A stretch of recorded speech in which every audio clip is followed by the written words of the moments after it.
Hello students, देखिए ये आपका साइंस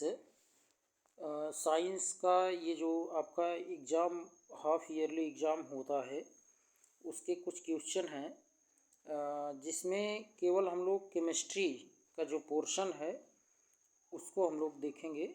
और ये क्वेश्चन जो हैं आपका एग्ज़ाम में आया हुआ क्वेश्चन है और इम्पॉर्टेंट है। केवल हम लोग केमिस्ट्री के पोर्शन जो है उसमें जो क्वेश्चन है उन्हीं को सॉल्व करेंगे। तो वन बाय वन करके देख लेते हैं। देखिए यहाँ आपको मल्टीपल चॉइस क्वेश्चंस देखने को मिलेंगे। First question, an element which atomic number, यानी कि एटॉमिक नंबर क्या होगा, will form A basic oxide, वह बेसिक ऑक्साइड बनाएगा। तो अब ये तो आपको पता है कि जैसे फर्स्ट में अगर आप देखें तो 7 एटॉमिक नंबर है। 7 एटॉमिक नंबर किसका है, तो नाइट्रोजन का होता है। ठीक, 17 आप देखिए 17 किसका है, तो ये तो क्लोरीन का है। 14 आप देखेंगे तो 14 आपका सिलिकन का मिल जाएगा, है ना, सिलिकन का। 11 देखिए तो यहाँ आपको देखने को मिल जाएगा किसका है ये, तो ये हो जाएगा सोडियम का। और आपको पता है इनके ऑक्साइड आप चेक करेंगे, इनके ऑक्साइड जैसे नाइट्रोजन के ऑक्साइड आप कई होते हैं, आप जानते हैं, जैसे NO2 है, नाइट्रोजन डाइऑक्साइड, N2O है, ठीक है, N2O3 है। ये सब कैसे हैं, तो ये सब वाटर इसमें मिक्स करिए तो देखें नाइट्रिक एसिड ये सब बनेगा, तो यानी एसिडिक है। बट यहाँ कैसा पूछा है, यहाँ बेसिक ऑक्साइड पूछा है। देखिए नॉन मेटल जो होते हैं, जैसे ये नाइट्रोजन क्या है, इलेक्ट्रॉन एक्सेप्ट करके निगेटिव बनाता है ना, 3 इलेक्ट्रॉन एक्सेप्ट करके नाइट्रोजन पर 3 माइनस। क्लोरीन ऐसे 1 इलेक्ट्रॉन एक्सेप्ट करेगा तो 1 माइनस। सिलिकन आपका ये तो ध्यान दें, ना तो ये प्योरली ना तो ये मेटल है और ना ही नॉन मेटल है, तो ये सिलिकन, आर्सेनिक, ये सब आपका सब मेटल जिसे आप मेटलॉइड कह देते हैं। तो ये भी इसके भी ऑक्साइड कैसे होंगे, एसिडिक ही होते हैं, इसके भी एसिडिक होते हैं। तो ये प्योर मेटल यही एक है, इसका ऑक्साइड जैसे Na2O है ना, तो ये बेसिक होगा। तो आपका ये ऑप्शन नंबर 4 जो हो जाएगा यही करेक्ट होगा। ठीक, देखें सेकंड क्वेश्चन आपका है। Second question, mild non corrosive basic salts. अब माइल्ड यानी पार्शियल, आंशिक जिसे आप कहते हैं, है ना, न तो बहुत ज़्यादा ये स्ट्रांग और न तो बहुत ज़्यादा वीक, यानी कि मध्य जिसे आप कह सकते हैं। तो CaOH होल ट्वाइस ये तो आपका स्ट्रांग बेस है, तो ये कोरोजिव है ना। अब NaCl में भी आप चेक करेंगे, ये साल्ट है तो ये एसिड बेस से मिलकर बना है। Na जो है ये NaOH से आया है जो कि स्ट्रांग बेस है। Cl ये HCl से आया हुआ है तो ये भी स्ट्रांग बेस है, ये भी स्ट्रांग बेस। तो यहाँ माइल्ड पूछा गया है तो ये तो हो नहीं सकता। अब यहाँ NaOH देखिए, यही NaOH है, ये भी स्ट्रांग है तो ये भी नहीं होगा। लेकिन NaHCO3 यही करेक्ट होगा, यही करेक्ट हो जाएगा। तो कैसे, क्योंकि Na तो आया हुआ है किससे, Na तो आया हुआ है NaOH से, लेकिन इसमें HCO3 जो है यह है H2CO3 से आया हुआ। तो H2CO3 वीक एसिड है और ये स्ट्रांग है। तो देखें इसमें माइल्ड पूछा गया था, तो इसमें देखें एक स्ट्रांग है एक वीक है, तो ये आपका mild non corrosive basic salt हो जाएगा। ठीक, अब बेसिक साल्ट क्यों है, क्योंकि स्ट्रांग बेस है तो ये बेसिक ही कहा जाएगा। ठीक है, और इसमें ये डोमिनेंट हो जाएगा ना, स्ट्रांग बेस वीक एसिड पर क्या होगा, डोमिनेंट हो जाएगा, इसलिए ये बेसिक माना जाएगा। ठीक, चलिए नेक्स्ट क्वेश्चन, क्वेश्चन नंबर 3 देख लेते हैं। ए solution turns red litmus blue, ए सॉल्यूशन टर्न्स रेड लिटमस को कैसा कर रहा है, ब्लू। जब लास्ट में ब्लू आ ही रहा है तो बेसिक होगा, जिसका pH क्या है वो 10 होगा। It's pH is likely to be, तो जानते हैं क्योंकि 7 से कम जो होता है, जैसे 1 दिया है तो एसिडिक है, 4 है एसिडिक है, 5 है एसिडिक है, 7 से लेस है तो वो एसिडिक है। अब यहाँ 10 है, ये तो बेसिक हो जाएगा, आप जानते हैं। pH वैल्यू जो है एबव 7 टू 14 वो कैसा होगा, बेसिक होगा। और बेसिक में ही जो रेड लिटमस है वो किस में चेंज हो जाता है, ब्लू में। ये आपको याद होना चाहिए। जैसे एसिड है, ठीक है, एसिडिक सॉल्यूशन है और बेसिक सॉल्यूशन है, ठीक है, बेसिक और एसिडिक। बेसिक और एसिडिक अगर है तो आप जानते हैं इसमें कलर केवल लर्न किए रहिए। एसिडिक में कैसा होगा, रेड, रेड, और बेसिक में ब्लू, ठीक है, ब्लू। देखिए कैसा भी हो, अगर रेड है, रेड लिटमस है, रेड ही हो गया, तब भी वो एसिडिक सॉल्यूशन है। अगर रेड लिटमस ब्लू हो गया तब बेसिक है। ये बेसिक का बी और ब्लू ये लर्न किए रहिए तो कोई प्रॉब्लम नहीं होगी, ठीक। रेड अगर लिटमस लेते हैं वो रेड ही हो गया तब तो वो एसिडिक ही है सॉल्यूशन। अगर रेड लिए ब्लू हो गया तो वो बेसिक है। अगर आप ब्लू लिटमस लिए और रेड हो गया, ब्लू रेड हो गया तो एसिडिक सॉल्यूशन। अगर ब्लू ब्लू ही रह गया तो वो बेसिक है, ठीक। देखते हैं क्वेश्चन नंबर 4। क्वेश्चन नंबर 4 देखिए, examples of exothermic reactions are. Exothermic में जिसमें देखें, जिसमें एनर्जी क्या हो, बाहर निकल रही हो। तो बर्निंग ऑफ नेचुरल गैस, जब आप नेचुरल गैस को आप बर्न करते हैं तो भाई हीट निकलती है, एनर्जी हीट के फॉर्म में निकलती है, तो ये तो 1 होगा ही। और रेस्पिरेशन, जब आप रेस्पिरेशन करते हैं तो आपके सेल्स में क्या होता है कि जो ऑक्सीजन है, ये हीमोग्लोबिन ऑक्सीजन को ले जाता है आपके सेल में न्यूक्लियस के पास। और न्यूक्लियस के उस सेल में न्यूक्लियस के पास ले जाएगा तो फिर न्यूक्लियस पूरे रिएक्शन को वो क्या करता है, कंट्रोल करता है। उसके बाद माइटोकॉन्ड्रिया जो है, माइटोकॉन्ड्रिया वही तो पावर हाउस ऑफ सेल है। तो वहीं पर जो है एनर्जी आपका जनरेट होता है माइटोकॉन्ड्रिया में ही। तो वहाँ भी रेस्पिरेशन भी आपका हो जाएगा इसमें एक्सोथर्मिक। और डिकम्पोजिशन ऑफ वेजिटेबल का डिकम्पोजिशन अगर हो रहा है मैटर इनटू कंपोस्ट, तब भी आप जान रहे हैं वहाँ जनरेट होगा। तो ऑल ऑफ दीज हो जाएगा, ठीक, ऑल ऑफ दीज। इसका find the oxidising and reducing agent in following equations. तो यहाँ आपको ऑक्सीडाइजिंग एंड रिड्यूसिंग एजेंट जो है वो फाइंड आउट करना था। यहाँ थोड़ा सा देखिए, जो ये पेज मुड़ा हुआ है तो ये रिएक्शन यहाँ ये था CuO plus H2 arrow heat, इसमें हीट यहाँ दिया जा रहा था। तो ये Cu यहाँ देखिए, Cu जो है वो अलग हो गया और H2O, ये H2O बन गया था, यहाँ देख पा रहे होंगे। तो अब आप इसमें देख सकते हैं कि यहाँ देखिए ये CuO, आप ज़रा चेक करिए CuO से क्या बन रहा है, Cu, ठीक। तो इसमें से क्या हुआ, ऑक्सीजन निकला, ऑक्सीजन CuO से Cu बना, मतलब ऑक्सीजन क्या हुआ, रिमूव हुआ। तो ऑक्सीजन का रिमूवल जो होता है वो रिडक्शन होता है। क्या होता है, रिडक्शन होता है, ठीक, रिडक्शन। और देखिए H2 से यहाँ H2O बन रहा है।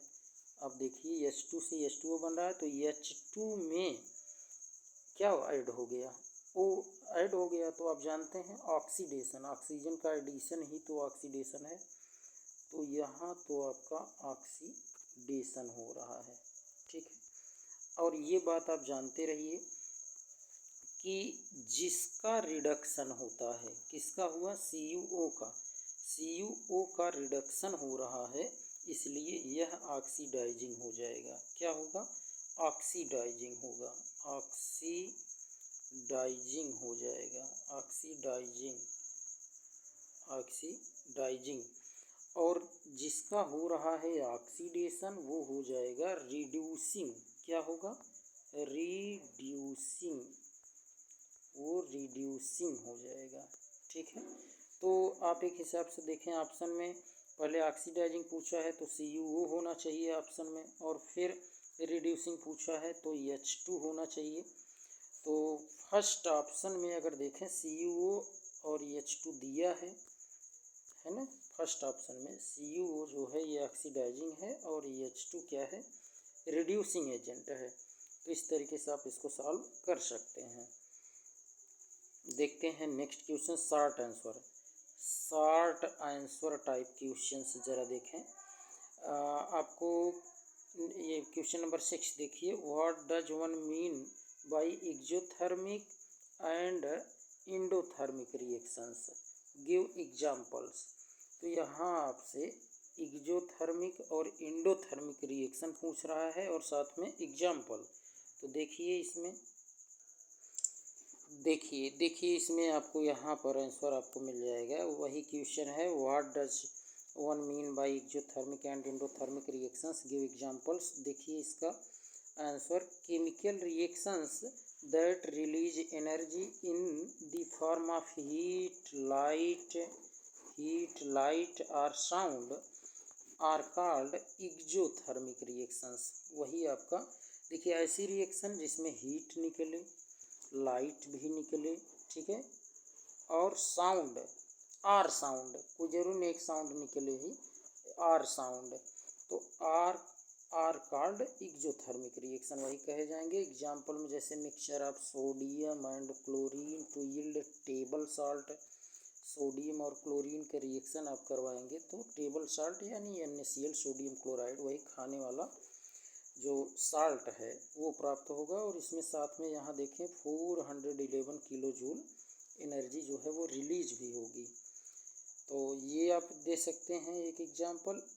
इन other words, combination reactions are exothermic. जितने कॉम्बिनेशन रिएक्शन होते हैं सब वो आपका एग्जांपल होते हैं किसके, एक्सोथर्मिक रिएक्शन के। Reactions that absorb energy or require energy in order to proceed are called endothermic reaction. ऐसे रिएक्शन जिसमें हीट का रिक्वायर होती है। इंडो मतलब रिएक्शन के अंदर, और थर्मिक मतलब हीट, रिएक्शन के अंदर अगर हीट का ज़रूरी है तो आपका इंडोथर्मिक होगा। एक्सो का मतलब होता है क्या, एक्सो मतलब आउट, बाहर, और थर्मिक मतलब हीट जब बाहर निकले तो एक्सोथर्मिक, और हीट जब रिएक्शन में लगे एनर्जी के फॉर्म में तो वह आपका इंडो हो जाता है। ठीक, तो देखिए अभी आपने एग्जांपल देख लिया था ये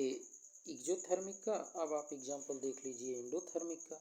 तो in the process of photosynthesis plants use the energy from the sun से उन्हें एनर्जी चाहिए to convert carbon dioxide and water to glucose and oxygen. देखिए यहाँ कार्बन डाइऑक्साइड एटमॉस्फेयर से मिलेगा, वाटर जो है प्लांट वो सॉइल से वो लेते हैं रूट के हेल्प से, और सनलाइट की प्रेजेंस में आप जानते हैं ये प्लांट्स अपना फूड बनाते हैं, ग्लूकोज उनका फूड है ये, और ऑक्सीजन रिलीज करते हैं। इसका यूज हम लोग रेस्पिरेशन में करते हैं। ठीक, तो इस तरीके से ये आपका हो जाता है। लेकिन ध्यान दें जैसे ये रिएक्शन आप देखें तो करेक्ट नहीं है, रिएक्शन ये करेक्ट नहीं है। क्यों करेक्ट नहीं है, क्योंकि रियल में ये रिएक्शन का जो रिएक्शन ऐसी होती है, ये है आपको दिखा रहे हैं, देखें, और यहाँ मान लीजिए आपका सनलाइट हो जाएगा। सनलाइट को आप सनलाइट ऐसे शॉर्ट में सनलाइट लिख लें, या एच न्यू भी आपको लिखा मिलता है, एच न्यू। ठीक, या फिर कहीं कहीं आपको यूवी भी लिखा मिलेगा, ठीक है, यूवी वही अल्ट्रा वायलेट। और साथ में क्लोरोफिल के प्रेजेंस में ये क्लोरोफिल रहता है, मतलब ग्रीन प्लांट्स में ये रिएक्शन होगा तो क्या क्या बनेगा, एक तो ग्लूकोज बन जाएगा C6H12O6। इसके अलावा और क्या बनता है इसमें, इसके अलावा इसमें ध्यान दें ऑक्सीजन तो बनेगा ही बनेगा और वाटर भी बनता है। क्या बनेगा, वाटर। वाटर कहाँ लिख देते हैं, ऊपर लिख देते हैं वाटर, ठीक है, प्लेस नहीं है, वाटर भी आप लोग सामने लिखा करेंगे। तो देखें इसको बैलेंस कर लेते हैं। आप देखिए यहाँ पर आपका 6 कार्बन है तो 6 करेंगे और यहाँ 12 आपको करना है, 12H2O करेंगे तो यहाँ आपका देखें 12 2 जो कितना हो रहा है 24 हाइड्रोजन, 12 यहाँ है तो 12 यहाँ यानी 6 कर दीजिए। और साथ में ऑक्सीजन चेक करिए, यहाँ 6 2 जा कितना हुआ 12 ऑक्सीजन, और यहाँ 12 कॉमन में तो 12 कितने हुए 24 ऑक्सीजन, और यहाँ 6 तो यहाँ है और 6 यहाँ 12 तो 6 यहाँ भी कर दीजिए तो 6 2 जा 12 यहाँ भी हो जाएगा, यहाँ 12 हो जाएगा, 6 यहाँ यानी टोटल हो जाएंगे 24। तो देखिए ये करेक्ट है आपका फोटोसिंथेसिस का जो रिएक्शन, समझ रहे हैं, क्योंकि ट्रांसपीरेशन भी उसमें होता रहता है ना, वाष्पोत्सर्जन, तो वाटर भी निकलता रहता है, तो ये जानते रहिए। बट ये रिएक्शन है क्या, तो बताएंगे ये रिएक्शन जो है ये इंडोथर्मिक रिएक्शन है। कैसा है, इंडो, सनलाइट से, सूर्य के प्रकाश जो है उससे हीट ली जाती है, तो इसलिए आप इसे इंडोथर्मिक रिएक्शन का एग्जाम्पल मानेंगे। ध्यान दें यहाँ किसका, इंडोथर्मिक रिएक्शंस का एग्जाम्पल है फोटोसिंथेसिस, ठीक है, ये बात जानते रहिए। चलिए तो ये हम लोग देखते हैं नेक्स्ट क्वेश्चन अब, ठीक, तो देख लेते हैं। इसमें अभी अपने ये क्वेश्चन नंबर 6 आपने देखा अभी, अब 7th नंबर देखते हैं। Why does distilled water not conduct electricity whereas rain water does?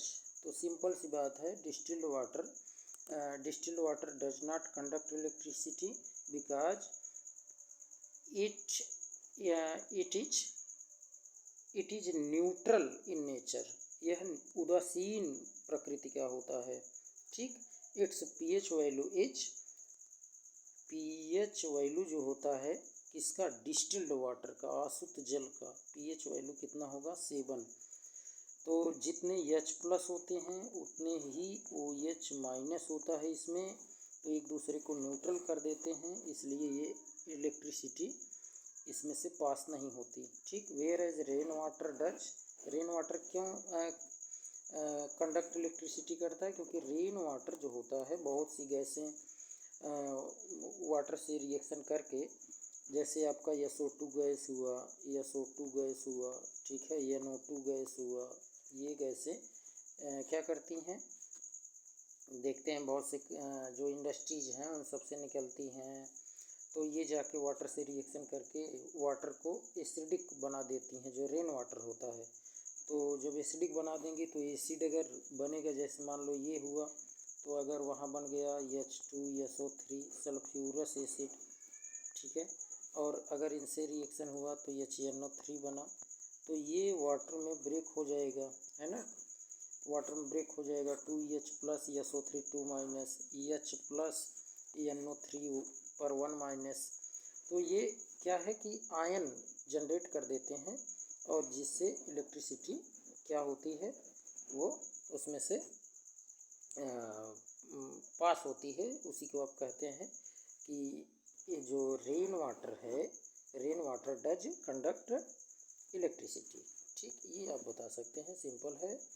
Right the chemical properties of acid, right the chemical properties of acid, acid के केमिकल प्रॉपर्टीज आप बहुत से लिख सकते हैं, है ना। एसिड के साथ रिएक्शन करवाइए, न्यू सब्सटेंस का फॉर्मेशन हो, तो आप कह सकते हैं कि chemical properties of acids are given as follows.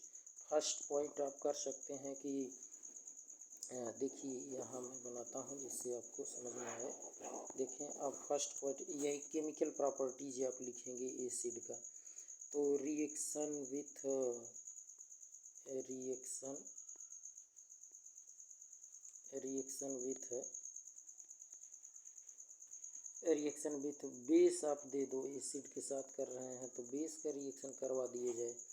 तो रिएक्शन विथ बेस, तो आप कहेंगे when acid react with base it form salt and water. ये साल्ट और वाटर बनाता है। तो कोई आप जैसे पहले तो एसिड का देख रहे हैं तो कोई एसिड ले लें HCl और बेस का रिएक्शन करवा दीजिए आप, NaOH से ही करवा दीजिए, सिंपल है।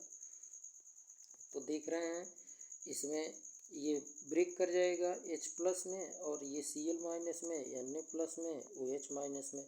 तो इसका माइनस इसके प्लस से और इसका प्लस इसके माइनस से ऐड कर दीजिए, साल्ट वाटर बनता ही है NaCl और प्लस H2O। ठीक है, तो बस वही आप लिख देंगे कि when acid react with base it form salt and water. ये तो फर्स्ट एग्जांपल है। बहुत से एग्जांपल आप दे सकते हैं। जैसे सेकंड एग्जांपल, रुकिए इसको इरेज करते हैं। ठीक, देखिए सेकंड एग्जांपल में आप दे सकते हैं वही रिएक्शन विथ बेस। तो एसिड आप ले लीजिए, कोई दूसरा एसिड इस बार ले लीजिए, H2SO4 ले लीजिए और रिएक्शन बेस कोई दूसरा बेस ले लो। जैसे आप ले लो इस बार CaOH होल ट्वाइस, ठीक है, कैल्शियम हाइड्रोक्साइड। तो इसका CaSO4 से रिएक्शन कर लेगा तो CaSO4 बना लेगा। ठीक है, CaSO4 और प्लस यहाँ 2H है और 2OH तो 2H2O बन जाएगा। ठीक, देखिए यहाँ भी साल्ट वाटर, ये साल्ट है ये वाटर है। तो इस तरीके से बहुत से एग्जांपल आप दे सकते हैं। ठीक है, अभी तो हमने एक लिखा केवल केमिकल प्रॉपर्टी, अब दूसरा आप लिख सकते हैं। रिएक्शन और किसी से करवा दीजिए। ठीक है, रिएक्शन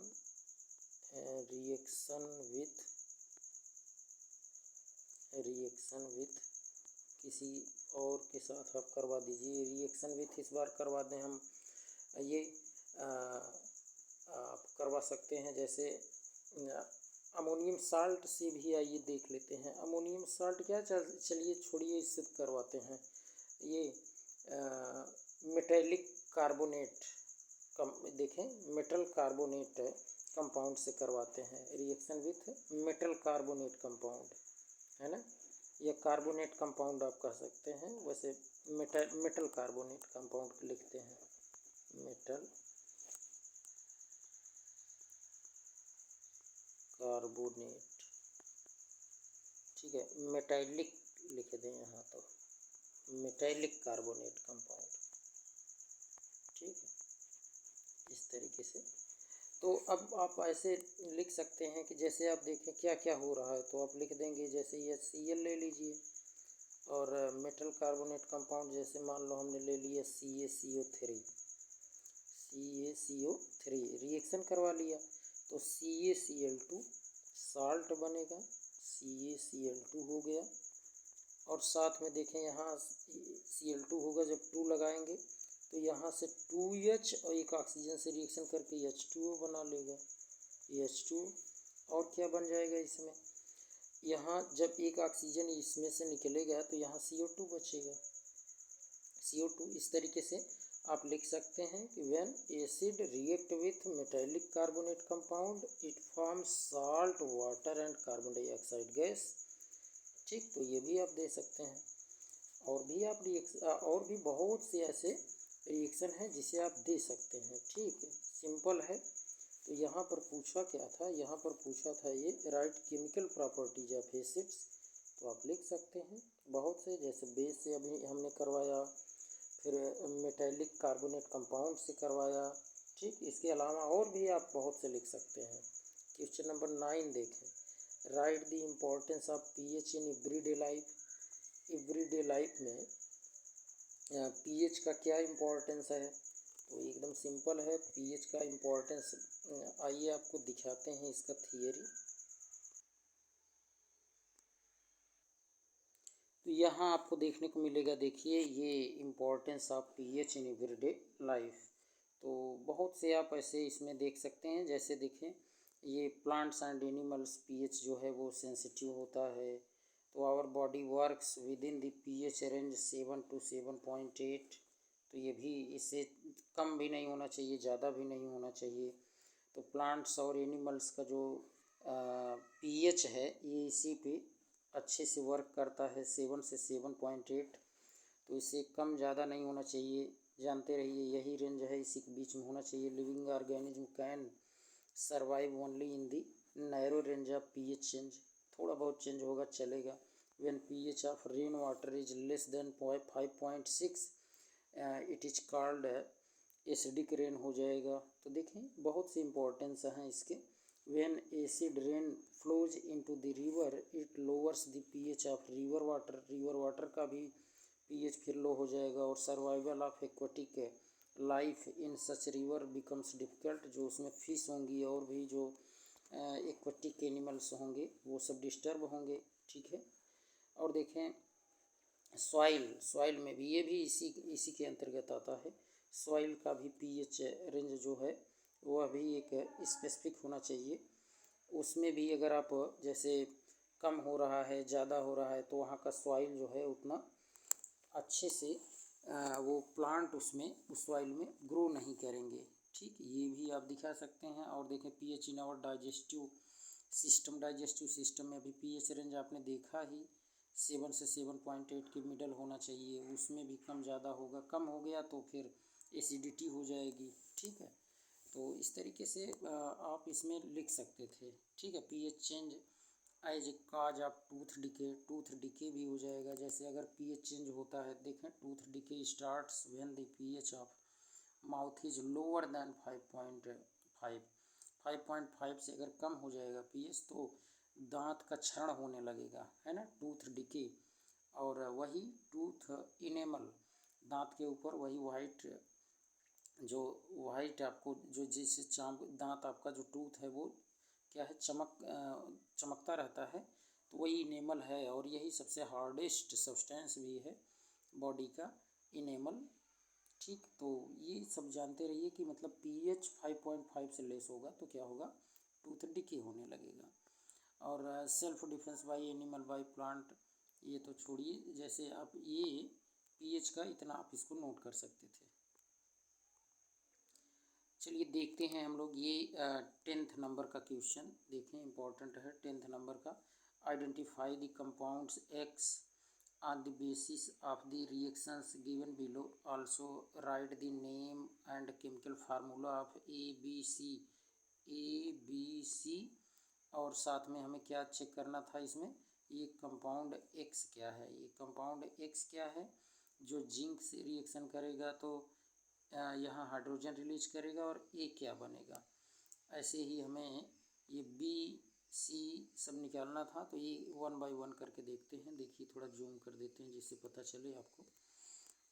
देखिए कंपाउंड एक्स जिंक से रिएक्शन करवाएं। अच्छा, कंपाउंड वो एक्स एक ही होगा, क्या होगा, जो CH, ये ध्यान दें एसिटिक एसिड है CH3COOH, और ये HCl है, ये जिंक है। तो देखिए इसमें थोड़ा सा आपको माइंड अपना यूज करना था। कंपाउंड एक्स अगर आप ले लेते NaOH, क्या लेते NaOH, और आप यहाँ जिंक से रिएक्शन करवाते तो आपको क्या मिलता। देखें सिंपल है, आपको ये मिल जाता। ठीक है। तो देखिए आपको दिखा रहे हैं, ये कंपाउंड एक्स आप क्या ले लेते, आप ले लेते यहाँ पर कंपाउंड एक्स NaOH ये लेते तो आप जिंक से इसमें रिएक्शन करवा देते। ये फर्स्ट ए अभी देखिए निकालने चल रहा है। तो आपका सोडियम जिंकेट बन जाता, सोडियम जिंकेट ये बनता Na2ZnO2। ठीक, ये सोडियम जिंकेट और हाइड्रोजन गैस, ठीक, ये रिलीज हो जाती। तो इस तरीके से आप इसको मान लीजिए यहाँ बैलेंस भी कर लेते, 2 यहाँ करके तो हो जाता। ठीक, 2 आप लगा देते तो हो जाता। ऐसे ही सेम यहाँ आपका ए मिल गया है सोडियम जिंकेट। ठीक है, सोडियम जिंकेट। ऐसे ही अगर आप NaOH से रिएक्शन करते, किसकी, आप NaOH से रिएक्शन कर देते, यहाँ देखें एसिटिक एसिड से, एसिटिक एसिड यानी CH3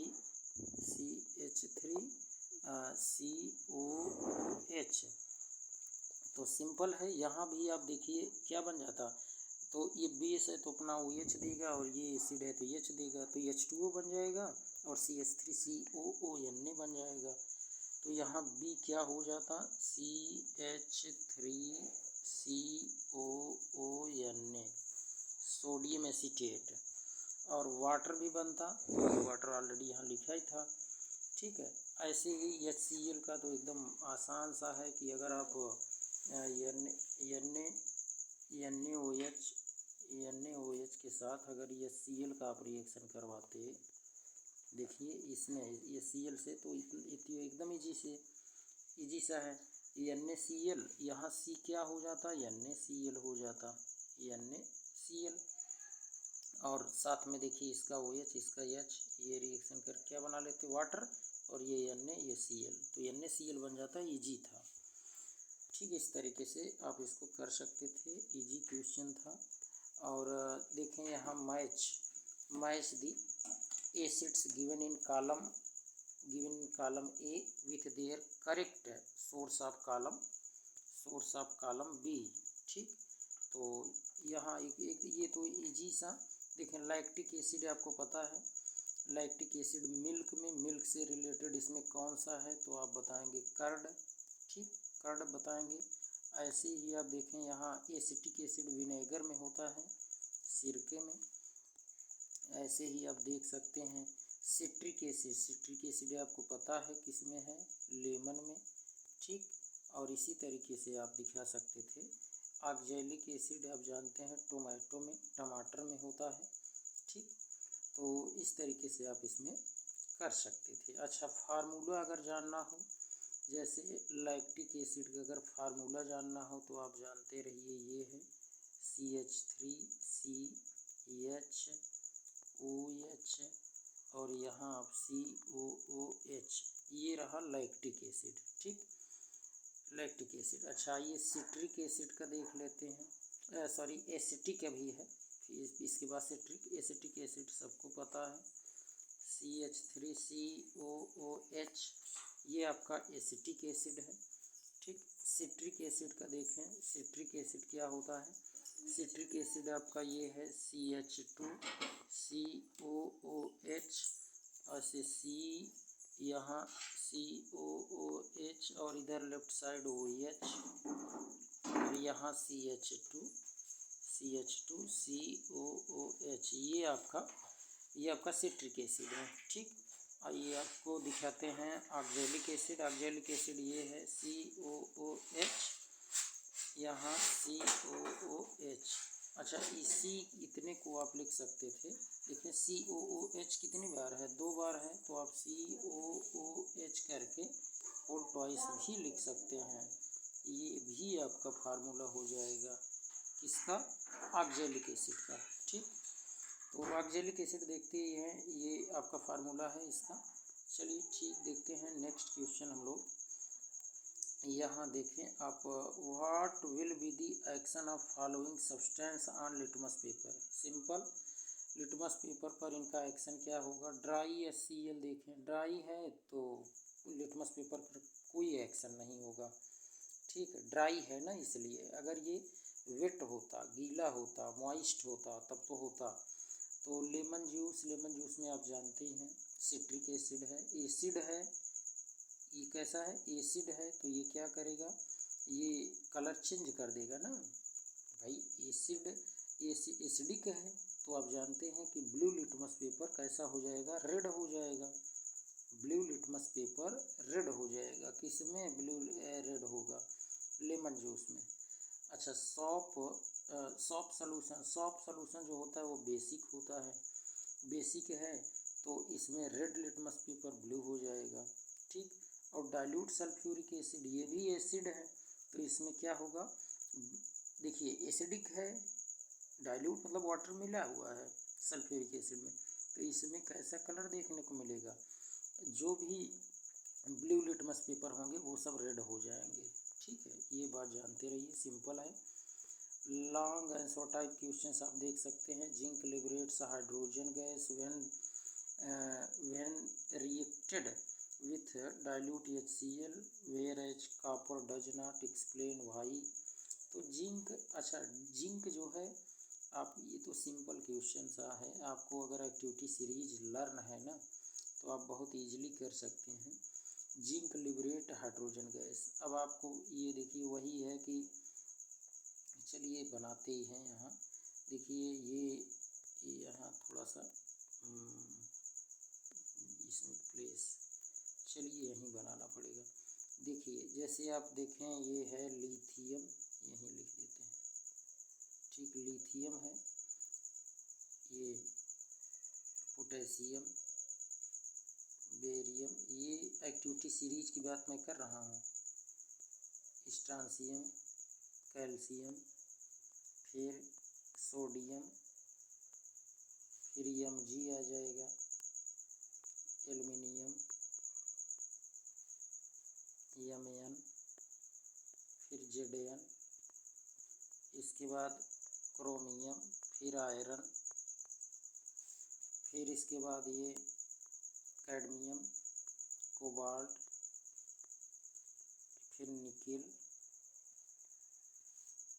Sn, Pb, फिर हाइड्रोजन। ठीक, फिर हाइड्रोजन आ गया। इसके बाद फिर हाइड्रोजन के बाद देखें तब नंबर आएगा Cu, फिर Hg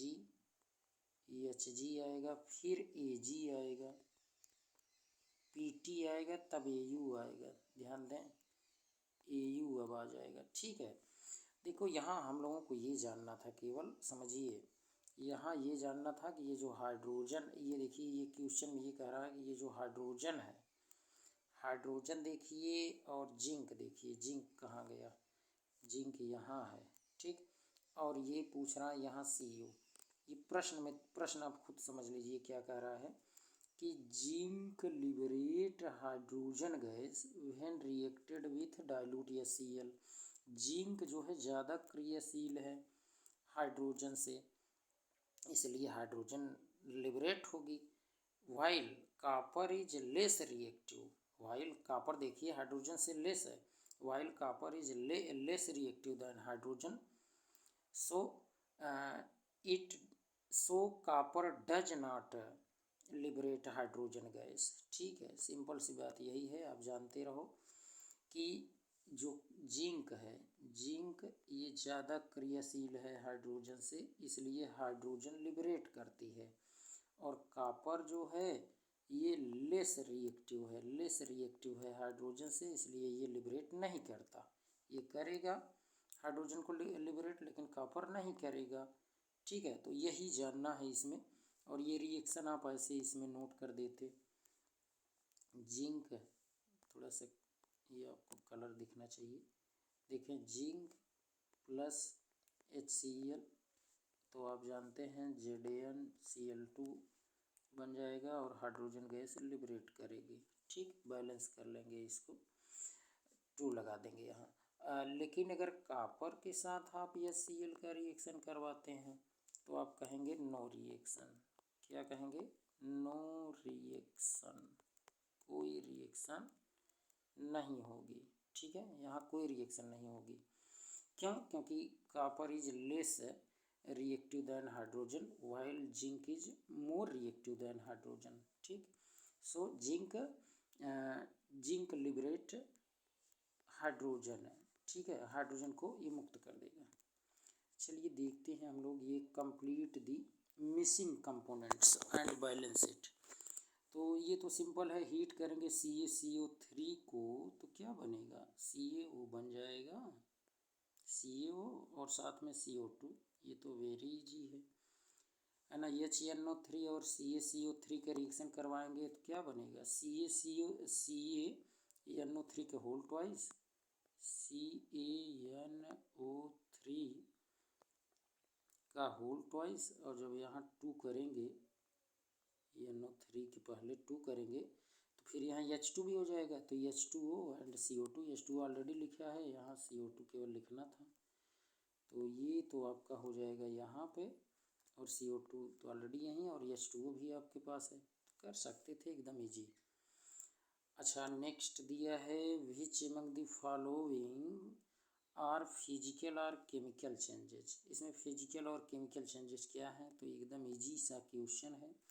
evaporation of petrol, petrol का इवेपोरेशन हो रहा है, केवल स्टेट चेंज हो रहा है लिक्विड से गैस में, तो क्या कोई न्यू सब्सटेंस बन रहा है? नहीं, न्यू नहीं बन रहा है, तो ये हो जाएगा आपका फिजिकल चेंज। क्या होगा? Physical change. और curding of milk, curding of milk, milk से ये कर्ड बन रहा है, दही बन रहा है, तो फिर अब आप जान रहे हैं कि ये तो क्या है, एक न्यू सब्सटेंस बन रहा है, तो यहाँ हो जाएगा केमिकल चेंज। क्या होगा? केमिकल चेंज हो जाएगा। तो इस तरीके से आपका ये समाप्त हुआ। अगर आप चैनल पर नए हैं तो आप चैनल को ज़रूर सब्सक्राइब करिए, और जिससे आपको और भी आपके जैसे ऐसे जो भी हम वीडियो डालेंगे वो आपके लिए हेल्पफुल होगी, वो आपका मिल जाएगी ईज़िली। और साथ में आप शेयर भी करिए इसको, ठीक। जो पढ़ने वाले बच्चे हैं उनको शेयर भी करिए, सब्सक्राइब ज़रूर करिए, ठीक। तो आज के लिए इतना ही, थैंक्स।